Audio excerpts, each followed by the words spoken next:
When we talk about empires that shook the world, most people immediately think of Rome, or maybe Genghis Khan's Mongol hordes sweeping across Asia. But have you ever stopped to consider that there was one empire so vast, so unbelievably enormous that the sun literally never set on its territories? Have you ever wondered how a small rainy island off the coast of Europe managed to control nearly a quarter of the entire world's population and almost a quarter of its landmass? Did you know that at its peak, this empire governed 412 million people across 33 million square kilometers? And that its currency, the pound sterling, was the backbone of global trade for over a century? What if I told you that this empire's collapse wasn't caused by invasion or revolution, but by something far more subtle and devastating that started from within? If these questions make you curious, then the story of how Britain built and lost the greatest empire in human history is going to completely reshape your understanding of power, ambition, and the fragile nature of dominance. Asterisk. The story begins not with conquest, but with desperation. In the late 1500s, England was a relatively poor, isolated kingdom on the edge of Europe. Spain and Portugal had already carved up the new world between them, bringing home unimaginable wealth in gold and silver. England had nothing comparable, just wool trade and dreams. But then came the privateers, essentially state-sponsored pirates like Francis Drake and John Hawkins, who raided Spanish treasure ships and proved that the oceans could be highways for those bold enough to sail them. When the Spanish Armada was defeated in 1588, it wasn't just a military victory, it was a psychological transformation. England began to believe that it could compete with the great powers of Europe, that its ships and sailors could reach anywhere on Earth. Asterisk. The real turning point came with trade, not territory. In 1600, the East India Company was established, not as a government arm, but as a commercial enterprise seeking profit from the spice trade with Asia.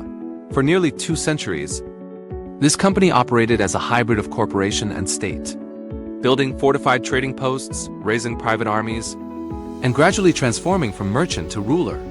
In India, where the Mughal Empire was fragmenting into competing states, the company played local rulers against each other, offering military support in exchange for trading privileges.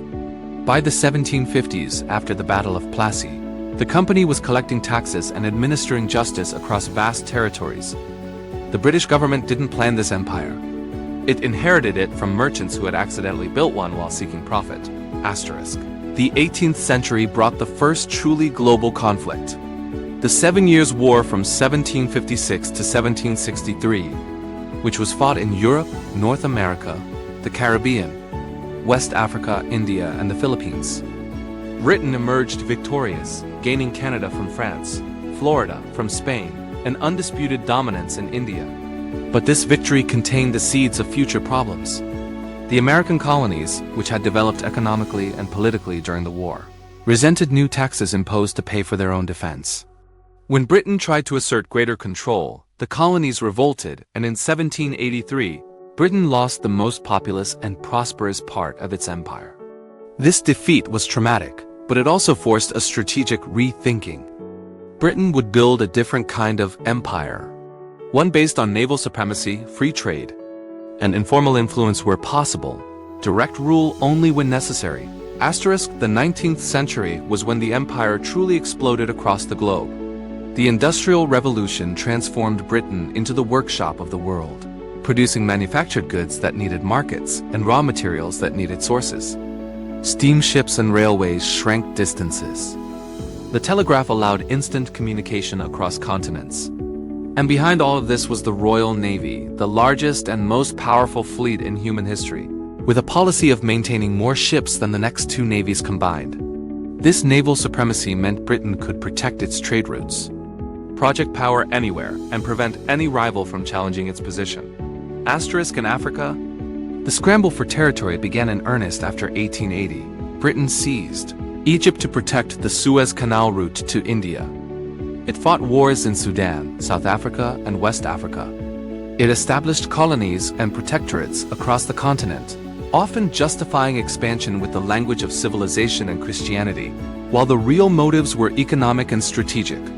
In South Africa, the discovery of gold and diamonds led to the Boer Wars against Dutch settlers, which were brutal, expensive, and politically damaging. revealing that empire had costs as well as benefits. India was always the jewel in the crown, the most valuable possession, the place where British power was most visibly exercised. The Raj, established after the Indian Mutiny of 1857, ruled 300 million people with a remarkably small number of British officials, perhaps 6,000 at any given time. This was possible through collaboration with Indian elites, through a sophisticated bureaucracy, and through the psychological impact of British prestige. But this rule was always fragile, dependent on Indian acceptance of British legitimacy. When that acceptance crumbled after World War I, when nationalist movements led by Gandhi and others mobilized millions, the foundations of empire began to shake. The empire reached its territorial peak after World War I, when Britain gained League of Nations mandates over former German and Ottoman territories in the Middle East and Africa. The maps of that era show British control in red across every continent, from Canada to Australia, from India to Egypt, from South Africa to Singapore. The phrase, "the sun never sets on the British Empire," was literally true, because somewhere in this vast domain, it was always daytime. But this was the empire at its most extended, its most overcommitted, its most vulnerable. The interwar years revealed deep structural problems. The war had cost Britain a generation of young men and enormous financial resources. The Dominions, Canada, Australia, New Zealand, South Africa, were increasingly autonomous and less willing to follow British leadership automatically. India was restive, with mass civil disobedience campaigns challenging British authority. The economic depression of the 1930s undermined Britain's industrial competitiveness and forced austerity that weakened military spending. And new powers were rising: Japan in the Pacific, Germany in Europe, the Soviet Union as an ideological challenge. Britain was still the greatest empire, but it was an empire running on borrowed time and borrowed money. World War II was the catastrophic blow from which the empire never recovered. Britain fought alone against Germany for a year after the fall of France, sustained by American Lend-Lease supplies and the courage of its people. But the war bankrupted Britain, destroyed its industrial base, and demonstrated that it could not defend its empire without American help. The Japanese conquest of Singapore in 1942 was a psychological turning point.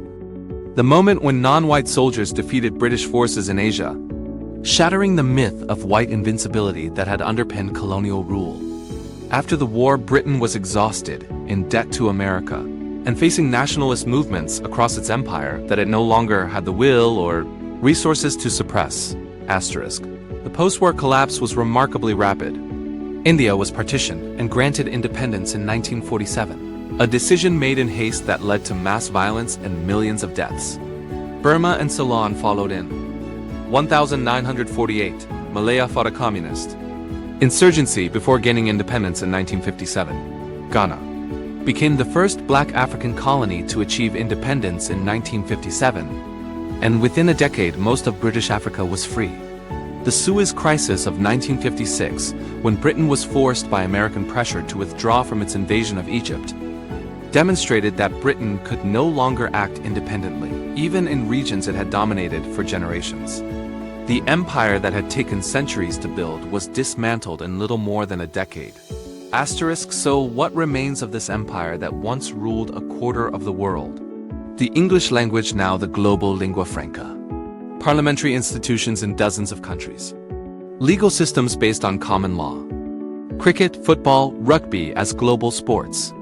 The Commonwealth, a voluntary association of former colonies that still recognizes the British monarch as symbolic head. And perhaps most significantly, voluntary association of former colonies that still recognizes the British monarch as symbolic head. And perhaps most significantly, the global financial system centered on London, which remains one of the world's great financial capitals despite Britain's reduced political power. The empire ended, but its cultural, linguistic, and institutional legacies continue to shape the world in ways that are often invisible to those who live within them. But we must also acknowledge the darker legacies. The artificial borders drawn across Africa and the Middle East, which ignored ethnic and religious realities and continue generating conflict today. The economic structures established to extract resources rather than develop local economies. The racial hierarchies that were fundamental to imperial ideology and that left lasting psychological wounds. The famines in India, the concentration camps in South Africa, the violent suppression of independence movements. The story of the British Empire is ultimately a story about how power works in human societies, how it is accumulated, how it is exercised, and how it eventually dissipates.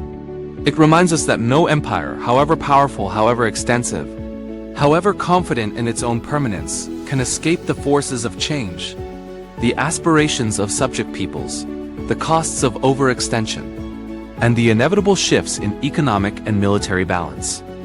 The sun did set on the British Empire, as it has on every empire before and since. And in that setting, there are lessons for every nation that believes its own dominance will last forever. Asterisk. So the next time you see a world map, hear English spoken in a distant country, watch cricket played in India or Australia, or notice how international trade still flows through London financial markets, remember that these are echoes of an empire that once covered the globe. An empire built by merchants and sailors, sustained by industrial power and naval supremacy, justified by ideas of civilization and progress, and ultimately undone by war, debt, nationalism, and the simple human desire of millions to rule themselves. The British Empire rose and fell in the space of a few centuries. A remarkable and terrible chapter in human history that shaped our present in ways we are still discovering.